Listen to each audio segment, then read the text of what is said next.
வணக்கம். இந்த வீடியோவில் யாழ்ப்பாணத்தில் இடம்பெற்ற ஒரு விஷயம் ஒன்று. அண்மையில் ஒரு நபர் ஒருவர் அண்ணா இதை பாய்ந்து விடுங்க, இதை யாருக்காவது பிரயோசனமாக இருக்கும் அப்படின்னு சொல்லியிருந்தார். அதாவது மகன் ஒருவர் தந்தை மீது வழக்கு தாக்கல் செஞ்சிருக்கிறாரு. தன்னுடைய சொத்துக்களை தர சொல்லி மற்ற சகோதரர்களுக்கு யாருக்குமே கொடுக்காம தனக்குத்தான் அத்தனை சொத்துக்களும் சேர வேண்டும் அப்படி என்று சொல்லி குறிப்பிட்ட வெளிநாட்டில் இருக்கின்ற ஒரு தந்தை மீது இலங்கையில் இருக்கின்ற ஒரு அவருடைய மகன் ஒருவர் வழக்கு தாக்கல் செஞ்சார். இதில் என்ன நடந்திருக்கிறது, இது எப்படி நடந்திருக்கிறது, எப்படியான சுத்துமாத்த வேலைகள் இந்த காணிக்குள்ளே நடந்திருக்கிறது அப்படின்ற முழு விஷயங்களும் அல்லது இந்த சொத்துக்களுக்கு நடந்திருக்கிற முழு விஷயங்களையும் நாங்கள் இந்த வீடியோவில் பார்ப்போம். அதுக்கு முன்பதாக என்னுடைய சேனலுக்கு புதிதாக வருவர்கள் துரோகம் மீடியா அப்படின்னு சொல்கிற யூடியூப் சேனலை சப்ஸ்கிரைப் பண்ணிங்கன்னு சொன்னால் தான் இவ்வாறான முழு பதிவுகளை நான் அங்கே பகிர்ந்திருப்பேன். சரி, வீடியோக்குள்ளே போகலாம். அதாவது இந்த சம்பவம் யாழ்ப்பாண பகுதியில் இடம்பெற்றிருக்கிறது.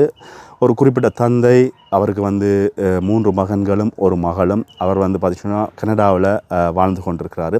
கனடாவில் வாழ்ந்து கொண்டிருப்பது மட்டும் இல்லாமல் அவருக்கு இங்கே பார்த்திங்கன்னா சொத்துக்கள் எல்லாமே அளவுக்கு அதிகமான சொத்துக்கள் இங்கே இருக்கிறது. அதில் எந்த மாற்று கருத்தும் இல்லை. அளவுக்கு அதிகமான சொத்துக்கள் அப்படின்றத விட கனடாவில் இருக்கின்ற போது ஒரு நீண்ட காலமாக கனடாவுக்கு போயிட்டு அதுக்கப்புறமா தன்னுடைய மனைவி பிள்ளைகள் எல்லாரையுமே கனடாவுக்கு கூப்பிட்டுருக்கார். ஆனால் அதுக்கப்புறமாக அவருடைய ஒரு கடைசி மகன் பார்த்திங்கன்னா கனடாவில் அவரால் வாழ முடியாது, தான் இலங்கைக்கு போக போகிறேன் அப்படின்னு சொல்லி இலங்கைக்கு அவர் நாடு திரும்பி இருக்கிறாரு. நாடு திரும்பி இங்கே திருமணம் முடித்து இங்கே வாழ்ந்து கொண்டிருக்கிறாரு.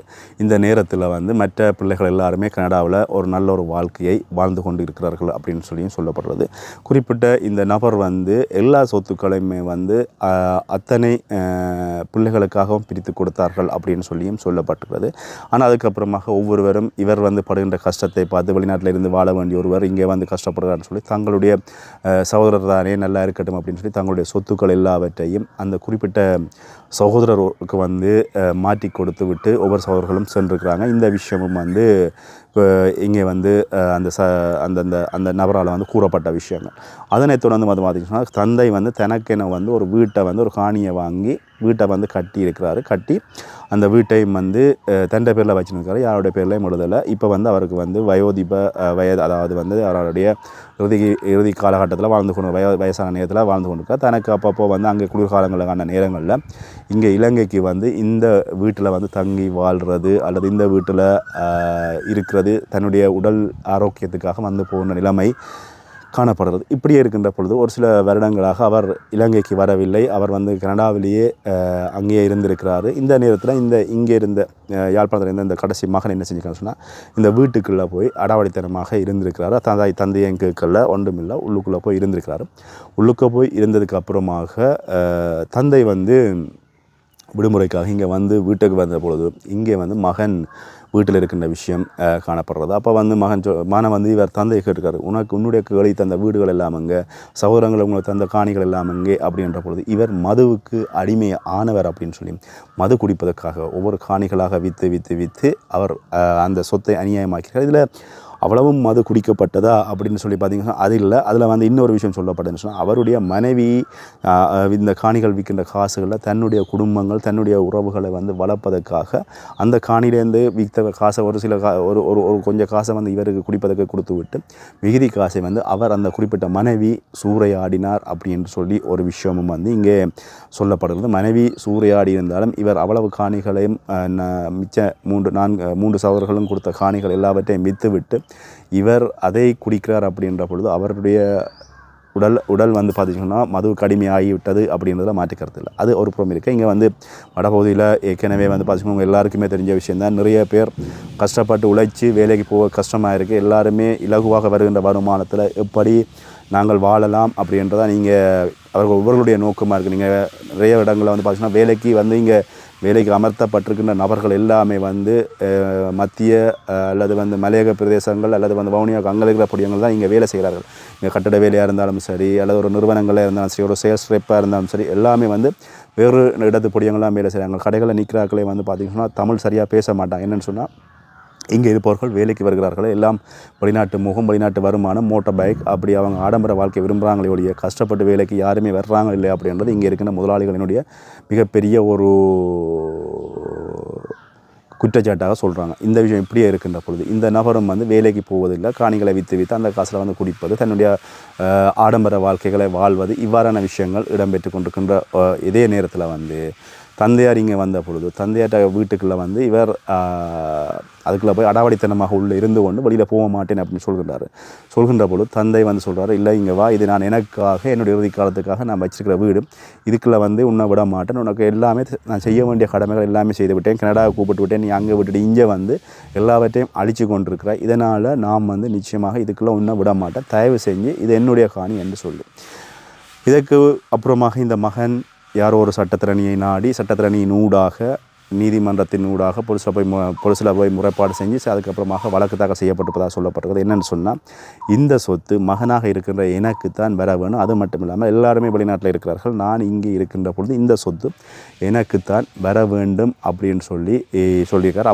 அப்பா வந்து கனடாவில் இருக்கிறார், அவருக்கு வந்து இங்கே சிட்டிஷனோ இல்லை இங்கே காணி சொத்துக்கள் தேவையில்லை, அவர் வந்து மீண்டும் கனடாவுக்கு போக வேணும், எனக்கு தான் இந்த காணி பூமி சொத்துக்கள் எல்லாமே எனக்கு தான் பெற வேணும்னு சொல்லி குறிப்பிட்ட அந்த மகன் வந்து முறைப்பாடு செஞ்சு நீதிமன்றத்தில் வழக்குகள் செல்வதாக சொல்லப்படுது. இந்த நேரத்தில் இந்த வயசாக இருக்கின்ற அந்த தந்தை அவர் வந்து அவருடைய உறவினர்களுடைய வீடுகளில் வந்து நிற்பதாகவும் இந்த வழக்குகளுக்காக அவர் வந்து அவர்களுடைய வீடுகளில் நிற்கிறதாகவும் சொல்லப்படுறது. அவர் வந்து வேதனையாக சொல்கின்ற விஷயம், தான் எல்லா பிள்ளைகளையும் சரியாக வளர்த்தினான், இந்த பிள்ளை எங்கேயோ ஒரு இடத்துல வந்து தடுமாறி போயிருக்கிறது, அவருக்கு கிடைத்த வாழ்க்கை துணையும் அவரை சரியான முறையில் வழிநடத்துவதற்கான எந்த அடுத்த கட்ட நடவடிக்கைகளையும் அவங்க எடுக்கிறதில்ல. அதனால் அவர் வந்து தன்னுடைய வாழ்க்கையை சீரழிக்கிறாங்க. அவருடைய மனைவி வந்து தன்னுடைய ஆடம்பரம், தன்னுடைய குடும்பம், தன்னுடைய சுகபோக வாழ்க்கை, இதை மட்டுமே நோக்காக கொண்டு அவங்க செய்யப்படுறாங்க. பிள்ளைகள் கூட இந்த தந்தையை திருத்துவதற்கு எந்த விதமான முயற்சியும் இங்கே எடுக்கவில்லை. நான் கஷ்டப்பட்டு நான் அந்த குளிருக்குள்ள அந்த வேர்வையில் சிந்தி உழைச்ச சொத்துக்களை இவருக்காக நான் கொடுப்பதற்கு நான் தயாராக இல்லை. முடிஞ்சவரை நான் எல்லா சொத்துக்களும் எவ்வளவுக்கு அவர் கொடுக்க முடியுமோ அவ்வளவுக்கு கொடுத்து விட்டு தான் நான் வந்து இருக்கிறேன். இது வரைக்கும் என்னுடைய இறுதி காலத்தில் என்னை யார் பார்க்குறார்களோ அவர்களுக்கு தான் நான் இந்த வீட்டை கொடுப்பேன் ஒழிய இவர் இப்படி குடிச்சு அளிப்பதற்கு நான் இந்த வீட்டை கொடுக்க மாட்டேன் அப்படின்னு சொல்லி தந்தை சொல்லி வேதனைப்படுகின்ற விஷயமாகவும் அந்த சகோதரர் சொல்லியிருந்தார். ஆனால் வாழ்ந்து அவரோட கதைச்சிங்கன்னு சொன்னால் அவருக்கு ஒரு ஆறுதலாக இருக்கும் அப்படின்னு சொன்னார். இந்த வயது நேரங்களில் அவங்களுக்கு வந்து ஒரு ஆறுதலாக இருக்கும் அப்படின்னு சொல்லி பார்க்கலாம். போய் கதைக்கிற பொழுது என்ன சொல்கிறார்கள் அப்படின்றத வந்து பார்க்கலாம். ஆனால் அந்த குறிப்பிட்ட சகோதரன் வந்து சொன்னார், அந்த வயசானவர் வந்து இப்போவும் பென்ஷனில் வருகின்ற காசில் வந்து இங்கே கஷ்டப்படுறவர்கள் தங்களுடைய சொந்தங்கள் பந்தங்கள் யாரெல்லாம் கஷ்டப்படுறார்களோ அவர்களுக்கு வந்து 5-10 என்று உதவி செய்வார் ஒழிய தனக்கண்டு வந்து எதுவுமே எடுப்பதில்லை. தன்னுடைய தேவை, அதாவது பிள்ளைகளை கல்யாணம் கட்டியெல்லாம் கொடுத்ததுனால அவருக்கு மனைவிக்கு வருகின்ற வருமானத்தில் வந்து தன்னுடைய தேவை முடிய இதரமாக இருக்கிற மிகுதி காசுகளை வந்து இப்படி கஷ்டப்படுகின்றவர்களுக்கு, பள்ளிக்கூட பிள்ளைகளுக்கு சாமான் வாங்கி கொடுப்பது, தங்கள் சொந்தக்காரங்களுக்கு வந்து 5-10 உதவி செய்வது, தங்களுடைய உறவுகள் யாருமே வந்து ஓரளவுக்கு கஷ்டமண்டில்லை நடுத்தர வாழ்க்கை வாழ்வதற்கு இந்த வயசானவர் தான் காரணம். ஆனால் அவருடைய பிள்ளை இவ்வாறான வேலைகளை செய்கின்றது அப்படின்றது எங்களுக்கு மிக வேதனைக்குரிய மன வருத்தமான ஒரு விஷயமாக இருக்குது. இங்கே யாழ்ப்பாணத்தை பொறுத்தவரையில் வந்து பார்த்தீங்கன்னா காணி பிரச்சனை தான் பெரிய ஒரு பிரச்சனையாக இருக்கிறது. இங்கே வந்து நான் இன்றைக்கும் கூட காலையில் செய்தியில் ஒன்றில் பார்த்தேன், எங்கேயோ ஒரு புலம்பெயர் தமிழருக்கு வந்து சுடுகாட்டு காணியை வந்து உறுதி செஞ்சு விற்றுருக்கிறாங்க அப்படின்னு சொல்லி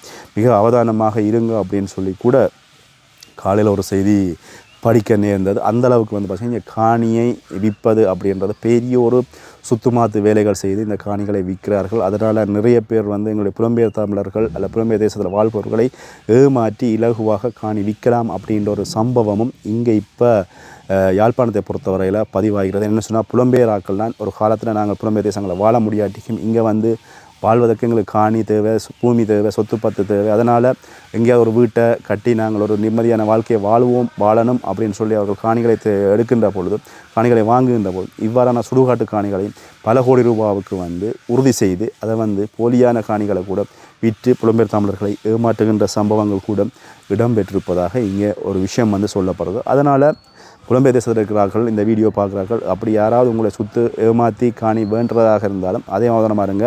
அதே மாதிரி ஒரு காணிக்கு 2 உறுதி முடிக்கப்பட்ட விஷயங்களும் இங்கே இருக்கிறது. ஒரு காணிக்கு 3 உறுதி இருப்பதாகவும் சொல்லப்படுறது.